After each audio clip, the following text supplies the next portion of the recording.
नमस्कार बंधुगण, आपण माने आकाशरे केबे इंद्रधनु देखिछंती कि? जदि देखिछंती कोन आपण जानिछंती कि इंद्रधनु केमिति सृष्टि होइथाय? चलंतु आजिर एही वीडियो माध्यम रे जानिबा इंद्रधनु सृष्टि किपरि होइथाय। इंद्रधनु होची आकाशरे देखा जाउथवा एक सुंदर रंगीन धनुराकार आकृति जहाँ सूर्यर आलोक और वर्षा बुंद मध्य घटुवा आलौकिक प्रक्रिया फल सृष्टि होइथाय।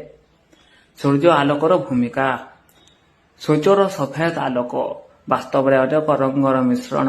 यही आलोक वर्षा बुंदा भितर को प्रवेश कले यहाँ भांगी भिन्न भिन्न रंगर विभक्त होइथाय। सूर्यर आलोक वर्षा बुंदा भितर को प्रवेश करने समय ताहार गति और दिग परिवर्तन हुए। याकू बंकन कहुए बा रिफ्राक्शन। यही पदक्षेप आलोकर रंग गुड़िक अलग हवा आरंभ करे। तापर जानिबा रंग विभाजन।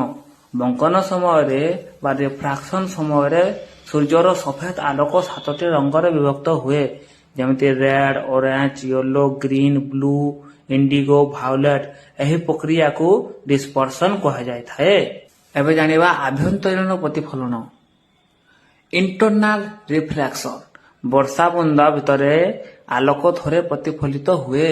यही रिफ्लेक्शन आलोक को पुणी बुंदार अन्य पटे पठाए। जेतेबेले आलोक बुंदा ठारू बाहरु थाए सेतेबेले पुनः बंकन हुए। याद्वारा रंग गुड़िक स्पष्ट भाव में अलग हो जाए। इंद्रधनु देखा दर्शकों पछरे सूर्य एवं सामना रे वर्षा थिबा आवश्यक।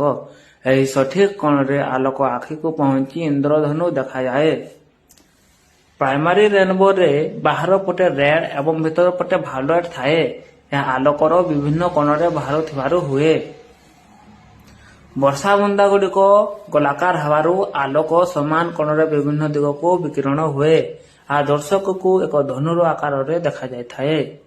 इंद्रधनु सूर्यर आलोक वर्षा बुंद भितर प्रवेश करी बंकन विभाजन और प्रतिफलन हवा फल सृष्टि हुए। आ प्रकृतिर एक अद्भुत सुंदर दृश्य। Subscribe for more science related video. Subscribe.